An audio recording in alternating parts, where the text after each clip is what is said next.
the other thing that we don't know about Nkrumah is that he started off as a grade school teacher, which is one of the things most amazing to me. That this grade school teacher and the other grade school teacher, Lyndon Baines Johnson, couldn't see eye to eye. Perhaps if the Cold War were not in play then, these two grade school teachers could have worked things out. I do want to ask, for me, the moment of clarity came August last year, when Trinity United Church of Christ in Chicago were opening the Kwame Nkrumah Academy. I sat there whilst the proceedings began. Then it struck me like a bolt of lightning. I started writing notes furiously to the podium. You got to get somebody to come to the podium and talk about how Nkrumah's experience in America transformed him to do his work. Okay, this protocol, and sometimes I'm very weak on the protocol part. Nobody was picking it up until the tree planting ceremony, when I just had to let it out. Look, we have to understand that if Nkrumah hadn't lived in the United States in the 1930s as an impoverished African American, experienced the racism that every African American experienced, if he had gone to England and got a degree in law, he probably would have ended up like all the members of the UGCC. But he went to school here. That is critical. And in Ghana, we don't know. We know that Nkrumah went to America, got his degrees, and came and liberated us. What happened to him in America is critically important. And the same is true for African Americans too. I started off in ethnomusicology. All my African American colleagues who studied in Ghana, or who studied anywhere African music on the African continent, they are unanimous. They have a totally different perspective on how to look at African American music. The same is true, and the other thing that boggles the mind is that the first people to call themselves Africans were not people who lived on the continent. The first people to call themselves Africans were the enslaved who came here. Africans calling themselves Africans, that's really relatively very recent. Really, after World War II, that we started considering ourselves Africans. Otherwise, I'm Ewe, you are Ashanti, you are Zulu. That is our perspective. And it brings back this whole thing of what is the relationship.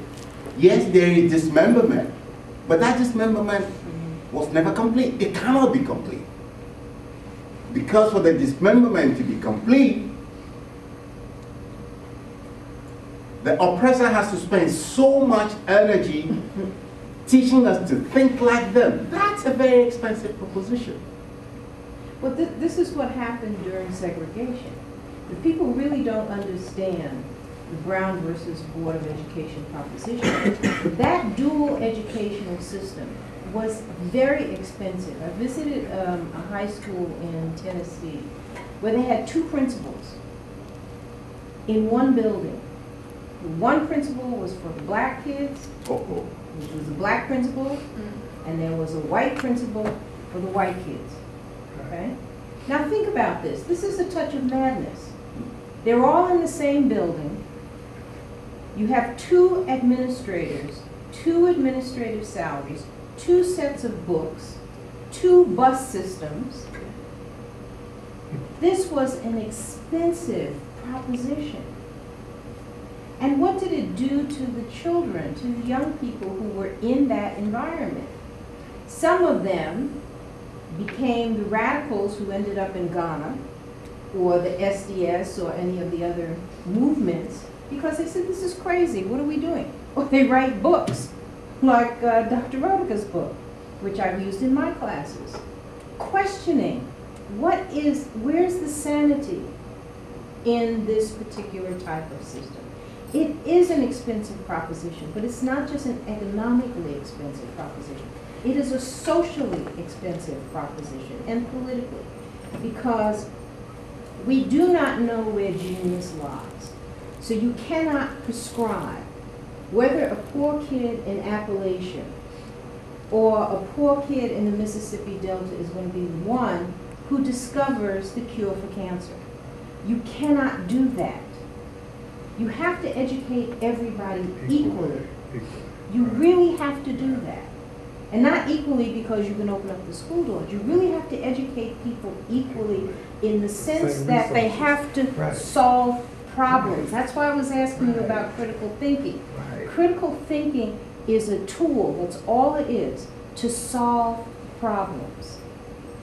And as Prof is saying, when you have a vision about change, when you have a vision about being a participant with other people around change, then your education takes on a completely different meaning. And the things that you take out of your education lead you in different types of directions. That's when your education becomes valuable. Anybody can get an education and get a job, but what you do with that, how you empower your community, how you empower people around you, that's what makes the difference in life. That's what makes the world so important and really rich.